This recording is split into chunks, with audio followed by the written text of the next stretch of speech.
네, 이어서 바로 정치 예보관으로 넘어가겠습니다. 오늘도 신지호 전 의원과 함께합니다. 어서 오세요. 네, 안녕하세요. 예, 홍준표 후보 얘기를 들어봤는데 이따가 뭐 여기 하셨던 답변 중에서는 제가 자세히 또 여쭙도록 하고 먼저 이번 주에 정치 기상도 한번 준비를 해봤습니다. 이번 주에도 상당히 많은 일정이 있는 날인데 오늘은 내란 우두머리 혐의로 기소된 윤석열 전 대통령의 두 번째 형사재판이 열리고요. 오늘은 지난번에는 비공개였는데 피고인석에 앉아있는 윤 전 대통령의 모습을 볼 수 있는 날입니다. 또 국민의힘은 오늘과 내일 국민 여론조사를 실시해서 내일 4명의 컷오프 통과자를 발표를 하고요. 또 24일과 25일에는 저희 채널A에서 첫 번째 후보 간 1대1 주도권 토론회가 열립니다. 또 한덕수 권한대행이 이번 주 24일이나 25일에 국회에서 추경안 관련한 시정연설을 할 예정인데 보통 대통령이 해왔고 물론 이제 총리 대독도 있었지만 이번 주에는 국회에 가는 일정이 또 있네요. 민주당 같은 경우는 주말에 호남권, 수도권에서 경선 결과가 발표됩니다. 정말 많은 일정이 있어요. 이번 주 한 줄 총평해 주시죠. 예, 이번 주에도 그러니까 윤석열 전 대통령이 좀 화제가 될 것 같아요. 오늘 당장. 예, 그 그쵸. 재판정에서의 모습. 또 지난번처럼 93분 발언했잖아요. 예, 오늘은 또 몇 분 발언할지, 어떤 발언을 할지. 그리고 뭐 엊그저께 공개된 그 뭐 윤석열 신당 추진 청년 변호사들과의 식사 뭐 등등. 뭐 이런 것들이 이제 그 국민의힘 경선에 어떤 영향을 미칠 것인가 하는 건데 이제 거기로부터 벗어나려는 힘과 네, 계속 이제 윤석열 전 대통령의 손을 잡고 가려는 사람들과 네. 뭐 당내에 다 있잖아요.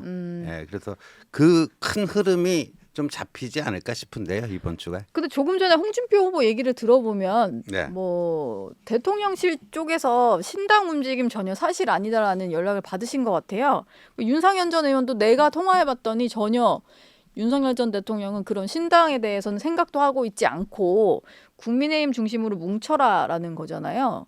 근데 왜 이제 공식적인 어떤 확인과는 다른 일들이 좀 그거는 벌어질까요? 이제 홍준표 후보나 윤상현 시장이 그간 취해왔던 본인들의 스탠스, 예, 그거를 합리화시키기 위해서 그런 자신에게 유리한 정보를 공개를 하는 겁니다.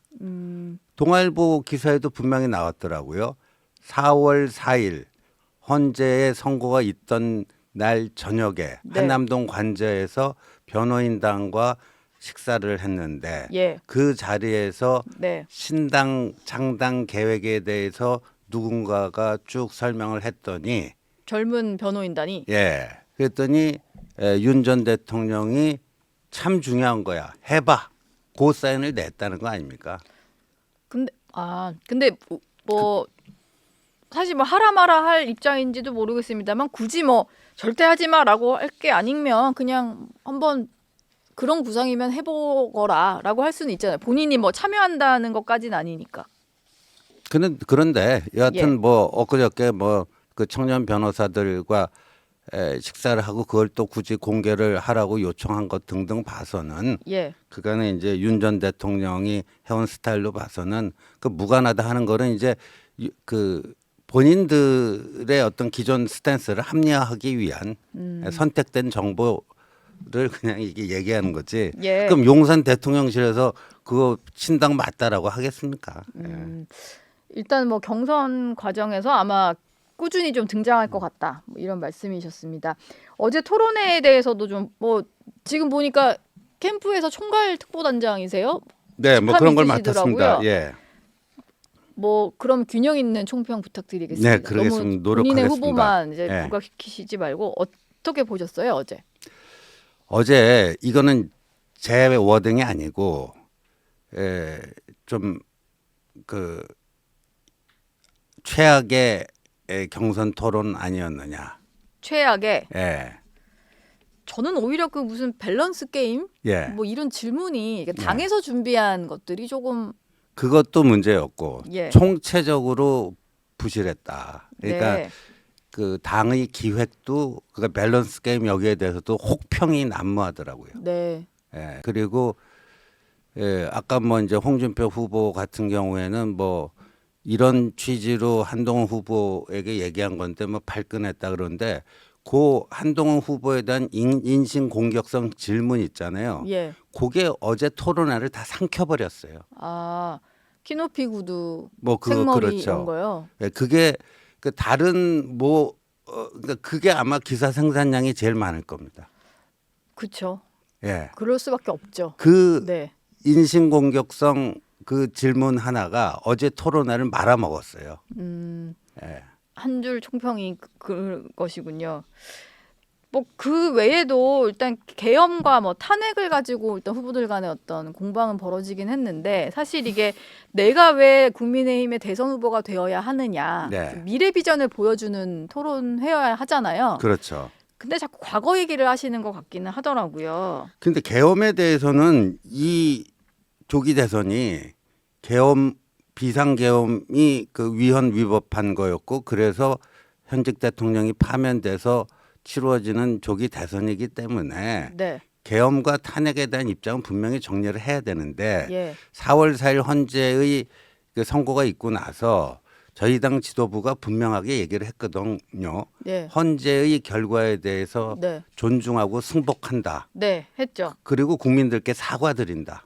했어요. 예. 그런데 이제 어제 토론회를 보면은 아직도 거기에 대한 입장이 완전히 다르다. 그러니까 계엄과 탄핵에 대해서는 어제 거의 이제 3대1 구도로 네. 이제 한동훈 후보를 이제 공격하는 그런 양상이 이제 연출이 된 거 아닙니까? 아직도 그러니까 거기서 못 벗어나고 있는 거죠. 네. 이게 근데 짚고 갈 필요는 있는데 또 일각에서는 한동훈 후보가 너무 그냥 이미 이 후보들 입장은 계엄 반대지만 탄핵에 대해서 생각이 다르다 뭐 이런 얘기를 하는 것 같은데 그런 미온적인 스탠스면 사실상 계엄 옹호와 다를 바 없다 이런 식으로 또 자꾸 이제 계엄의 날로 돌아가려고 하니까 뭐 그거를 좀 걱정하는 분도 있는 것 같아요. 그런데 지금 저희 당의 후보가 뽑혀서 본선에서 이재명 후보와 이제 대결을 할 텐데 이재명 그 후보가 지금 뭐라고 그랬죠? 6.3 조기 대선의 시대 정신이 내란 종식이라고 했어요. 내란 종식. 네. 그 내란 종식을 위한 조기 선거다 그랬어요. 예. 시대 정신이. 네. 그럼 그 시대 정신이 얼마나 잘못된 것인가를 밝혀야 될 거 아니에요. 피해갈 수가 있습니까? 피해가지 못합니다. 근데 예. 어제 보면 이제 나경원 후보나 이철우 후보는 뭐 본인들이 계엄을 사실상 옹호하는 사람들이었기 때문에 그런데 홍준표 후보의 경우가 이게 일관성이 없어요. 나경원 의원도 계엄 옹호는 아니셨는데. 근데 사실상 옹호를 했죠. 예. 아니라고 해놓고 사실상 옹호를 한 거고 네. 이철우 후보는 이제 내놓고 정당한 권리 행사다라고 옹호를 한 거고 홍준표 시장의 저 후보의 경우에는 어제 제가 참 그 이해하기 힘들었던 게 계엄 그 2시간 만에 뭐 해제돼서 아무 일도 없었다는데 여기 이거는 실제 국민들의 느꼈던 것과 너무 다르다. 그렇죠. 그 해제되는 동안에 국민들이 느꼈었던 감정이 있으니까. 정신적 충격, 네. 트라우마. 그다음에 경제가 어떻게 됐죠? 다음 날부터 네. 환율은 급등하고 주가는 폭락하고 예.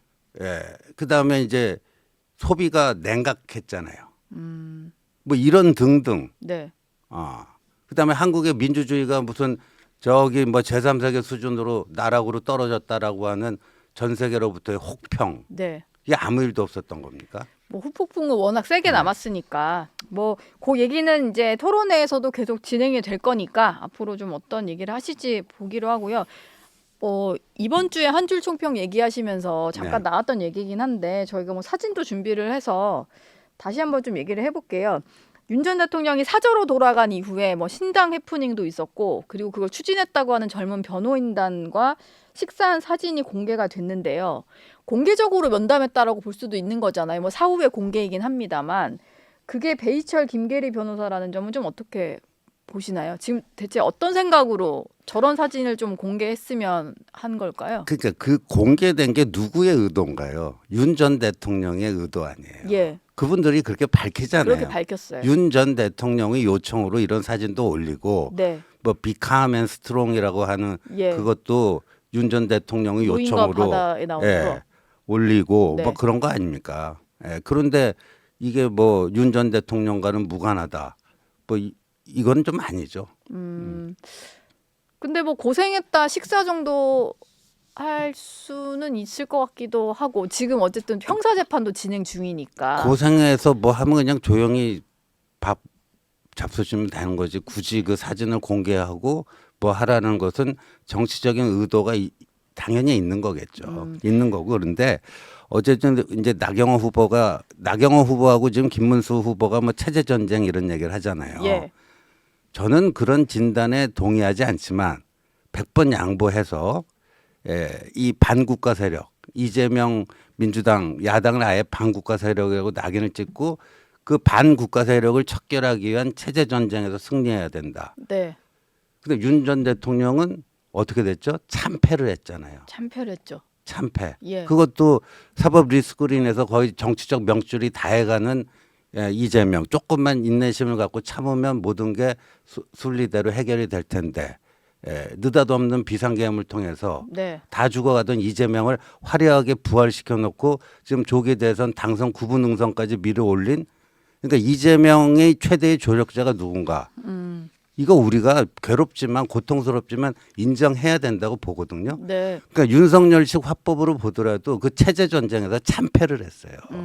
그리고 이재명에게 그 반사 이득을 안겨준 분이 네. 윤석열 전 대통령이다. 예. 그 정광훈이라고 하는 사람은 그 하위 행위자가 될 거고요. 네. 예.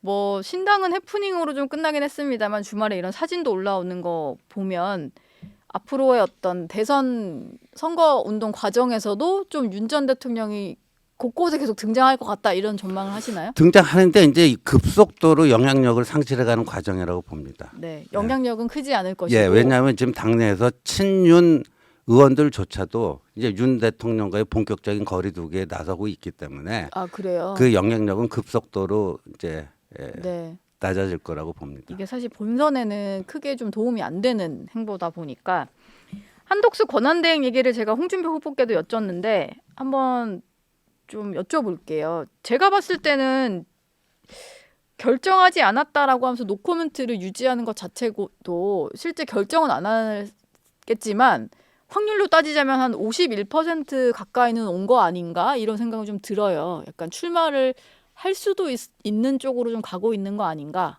신지호 전 의원은 어떻게 해석하셨나요? 그건 뭐 본인이 판단할 문제인데 이제 이 얘기가 나온 지가 이제 꽤 됐습니다. 근데 아직까지도 알쏭달쏭 그 안개 화법을 유지한다는 거는 이제는 좀 무책임하다라고 하는 비판으로부터 자유롭게 힘들 것 같습니다. 그다음에 뭐 맨날 간만 보고 있느냐. 예. 네. 지금 일단 미국 가가지고 협상이 시작됐으니까 그렇죠. 그 정도는 좀 보고 뭔가 결론을 내지 않을까 뭐 이런 생각인데 이게 일각에서는 뭐 외부에 자꾸 한덕수 찾는 것 때문에 경선 후보들이 지금 꿔다놓은 보릿자루 되는 것 같다라는 얘기도 있지만 보수에는 그래도 이렇게 여러 가지 후보군이 있다라는 걸 보여주는 것만으로도 민주당보다는 관심은 있잖아요. 그런 그렇죠. 면에서는 좀 도움이 될 수도 있지 않을까 싶은데. 아 이게 도움이 되는 게 아니라 교란 요인이 되는 거죠. 교란 요인이요. 예. 네. 그러니까 국민의힘 경선 뭐 어제 그 최악의 그런 해프닝으로 인해서 예. 그 국민들의 눈살을 찌푸리게 하고 있는데 이제 이게 뭐 결선이 아니고 이게 한독수와의 결선을 치르기 위한 뭐 예선이야 이렇게 되면 이게 김 빠지잖아요. 마치 그냥 여기서 나온 사람들이 한덕수 후보 쪽으로 또 흡수될 수 있다 이런 식으로 좀 인식이 되면 그리고 그렇죠. 예. 그래서 저는 한덕수 대행이 안 나오는 게 아니라 못 나온다고 봐요. 아마 자금 문제 때문에도 안 될 겁니다. 자금 문제요. 왜냐하면 무소속으로 예. 나오면 자금 문제 본인이 다 충당해야 되거든요. 당에서 어떤 지원을 전혀 받을 수 없기 때문에 없습니다. 그거 감당 못할 겁니다. 그리고 평생 50년 직업 공무원으로 살아온 분이 그런 그 맨땅에 헤딩할 정도의 결기가 있을까? 네. 저는 좀 아니라고 봅니다. 근데 어쨌든 뭐 한동훈 후보 캠프 계시니까요. 한동훈 후보가 만약에 본선 후보로 결정이 된다. 네. 이러면은 사실 뭐라도 다 힘을 합쳐가지고 후보 단일화해야 된다는 여론은 좀 높아질 것 같아요. 근데 그게 뭐 한동훈 후보가 후보직을 내려놓고 뭐 다른 사람 밀어라 이게 아니고 중심으로 뭉칠 수도 있고 가능성은 여러 가지니까 빅텐트 같은 거는 또 염두에 두고 계셔야 될 거잖아요. 뭐 당연히 그런데 2022년 대선을 보더라도 이제 윤석열 후보가 국민의힘 후보가 된 다음에 예. 국민의당의 안철수 후보와 단일화를 하지 않습니까? 했죠. 네. 그러면서 외연을 넓히지 않습니까? 안철수는 그 당시 국민의당은 중도를 표방하던 정당이고 그래서 중도 보수 대연합이라고 하는 네. 뭐 그런 식의 것들은 얼마든지 가능하죠. 예. 네.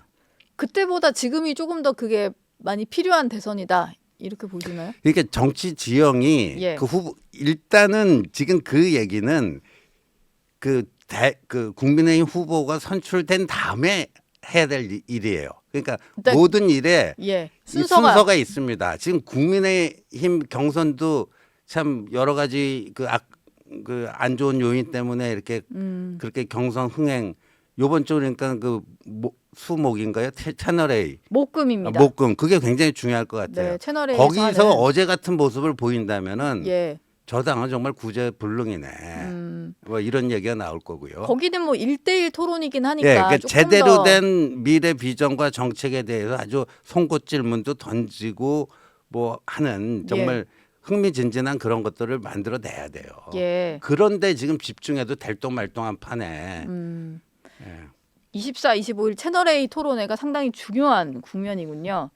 지금 여론조사를 보면은 저희가 아까 여론조사를 뭐 홍준표 후보 질문 때도 여러 가지 좀 보여드렸는데 최근에 보면 홍준표, 한덕수, 김문수, 한동훈 이 네 사람이 오차 범위 내 접전을 벌이는 결과가 좀 나오고 있어요. 네.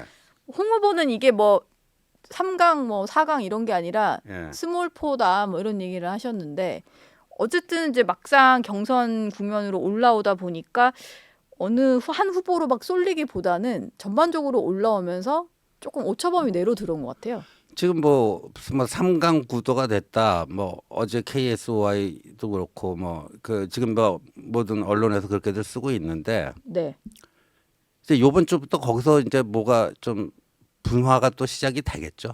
분화가 분화. 시작. 예. 그러니까 그 어제 토론에 대한 평가가 있을 거예요. 예, 예. 어제 토론은 아까 뭐 홍준표 후보의 경우에는 내가 저 정치 대선배로서 한참 까마득한 후배인 한동훈에게 한 수 가르쳐 주려고 그랬는데 이미지 정치만 하지 말고 내실을 쌓아라. 그거 갖고 발각했다 그러는데 근데 끝나고 어제 토론회 끝나고 나서 홍준표 후보가 재미있으라고 한 질문이다라고 하는데 세상에 인신공격을 재미로 하는 사람이 있어요? 예, 그러니까 어제 제가 그 대구 경북 그 원로분들한테 저 연락을 몇 통 받았는데 그 토론회를 보고 좀 기겁을 하셨더라고요. 토론의 수준이 왜 저러냐? 왜 이 이렇게. 모양 이 꼴인지 모르겠다.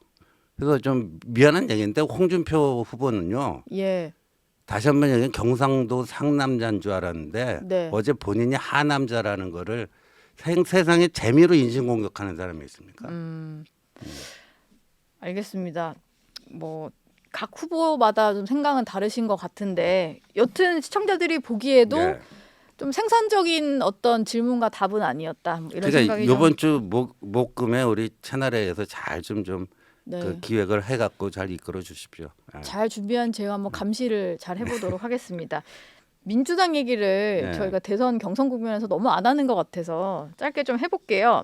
민주당도 지역 순회 경선을 하고 있는데 충청에 이어서 영남권 경선 결과가 나왔는데 이재명 후보가 여기서 90.81%를 기록했어요. 그러다 보니까 누적도 89.56%. 예.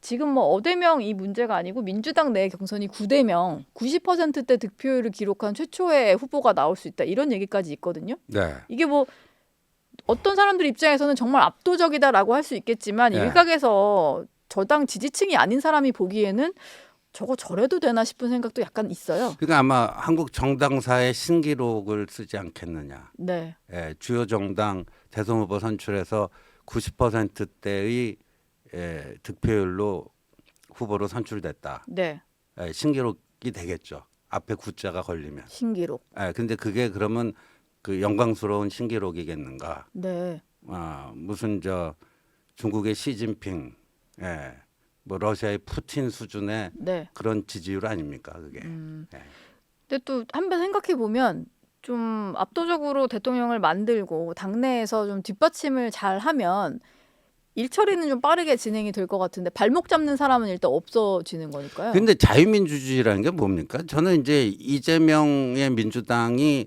기존의 그 김대중 노무현 이 이끌던 민주당하고는 변질이 됐다라고 보거든요. 네, 그 결정적인 차이는 민주적 다양성이 소멸이 돼버렸다. 민주적 다양성이 네. 이 상태로 만약에 대선이 끝나고 정말 만약에 이재명 후보가 대통령이 되고 그렇게 되면 당도 어찌 보면 친명계들이 장악을 할 거잖아요. 그렇죠. 그럼 당분간은 전혀 반대되는 목소리라든지 좀 잘못된 방향을 바로잡는 목소리라든지 이런 거는 안 나오겠네요. 지금 뭐 제가 들은 정보에 의하면 이제 박찬대 원내대표가 이재명 정권이 들어서면 이제 집권당 대표를 노린다고 그러더라고요.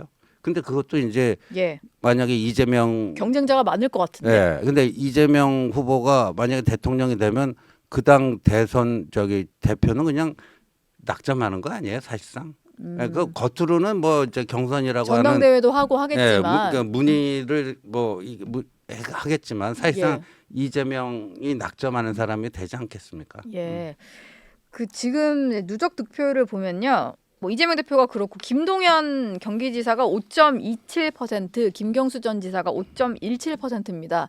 두 사람이 좀 비슷하게 하는데 사실 보니까 이재명 후보를 공격하지도 않고요. 딱히 그냥 뭐 단합 얘기를 하면서 이 세 사람은 되게 그냥 정책 토론회 같은 거를 좀 하는 모양인데 착한 2등 경쟁 같아요. 근데 그렇죠. 그걸 해서 얻을 수 있는 게 있을까요? 포스트 이재명, 포스트 이재명이 근데 있지. 여기서 좀 착하게 해서 2등을 했다고 다음에 네. 어떤 당권을 그렇- 도전하는 데 도움이 되고 그런 게 있을까요? 그렇게 된다면 보장이 없겠죠. 근데 네. 이제 뭐 우리가 뭐 그 관불 10년이라는 얘기도 있듯이 지금 저렇게 막강해 보이는 이재명의 권력도 언젠가는 이제 쇠퇴의 길을 접어 들어갈 것이다 하면 그때쯤 그래도 지금 자신이 어떤 흔적을 남겨둔 게 자산이 될 수 있다 이런 판단이 있겠죠. 어쨌든 지금 나와서 내 존재감을 대선 주자로서 좀 네. 보여주는 것이 민주당 결론은 크게 궁금하지는 않습니다만 어쨌든 뭐 결과를 향해 가는 네. 상황이고 국민의힘도 곧 후보가 최종 결정이 될 텐데 그 오늘 있을 윤 전 대통령 재판 얘기를 좀 다시 네. 해볼게요. 국민의힘 후보들이 아무리 이제 후보 한 명이 확정이 돼서 이재명과 국민의힘 후보 1대1 구도로 가려고 해도 군데군데 계속 형사재판이 있을 테고 수사 진행 상황이 있을 테고 이러다 보니까 좀 벗어나기 쉽지 않아 보여요. 근데 윤 전 대통령을 좀 품고 대선 치르려면 좀 어떤 전략이 필요할까요? 아니 그러니까 저는 한동훈 후보도 한동훈 후보가 제일 그 윤 전 대통령하고 각을 세워온 사람 아니에요? 특히 예, 이제 네. 계엄 전국에. 예. 근데 한동훈 후보도 며칠 전에 뭐라고 그랬죠? 그거는 그렇게 뭐 윤 전 대통령 당적 정리라든가 이거는 계엄 직후에 뭐 그때 검토하고 했었어야 될 상황이지. 네. 지금은 이미 그 파면이 되고 과거의 인물이 된 거고 예. 지금은 뭐 1호 당원도 아니고 그냥 평당원이 된 거 아니에요. 네. 굳이 뭐 지금 뭐 그 당적 정리가 무슨 의미가 있겠느냐. 그냥 알아서 자중을 해줬으면 하는 거지 뭐 여기 그렇죠. 이걸 막 드러내놓고 정리할 그런 상황은 또 그- 아니다. 그러니까 윤석열 전 대통령의 당적 정리가 지금 중요한 게 아니에요. 네. 윤석열이 남겨놓은 그 노선, 그 계엄 예. 거기에 대한 분명한 그러니까 노선으로부터의 분명한 결별이 있어야 돼요. 사람이 아니고. 사람이 아니고 예. 윤석열 식의 사고, 네. 윤석열 식의 어떤 정치 전략 이런 거로부터의 분명한 결별이 있어야지 그 뭐 당적 정리하고 이건 의미가 없습니다. 그게 지금까지는 좀 잘 안 되고 있다라고 보시는 거죠? 토론의 과정에서 드러난 그러니까 이번 경선이 사실상 그 윤석열 노선을 계승하려는 후보들이 여러 명 있잖아요. 이미. 예. 예. 그래서 치열한 토론을 통해서 당원들과 지지자들의 평가를 받아봐야죠. 과연 이 보수당의 미래를 끌고 가는 노선이 어떤 노선이어야 되는가. 그러니까 네. 노선 경쟁이 돼야 돼요. 어느 후보가 본선 후보가 되느냐에 따라서 네. 당원들 사이에서는 그걸 정리를 했다. 네. 이렇게 볼 수도 있겠네요. 그렇죠. 예. 네, 그렇습니다. 예. 알겠습니다. 결과가 점점 더 궁금해지는데 이번 주 정치예보가는 여기서 마무리하겠습니다. 고맙습니다. 네, 고맙습니다.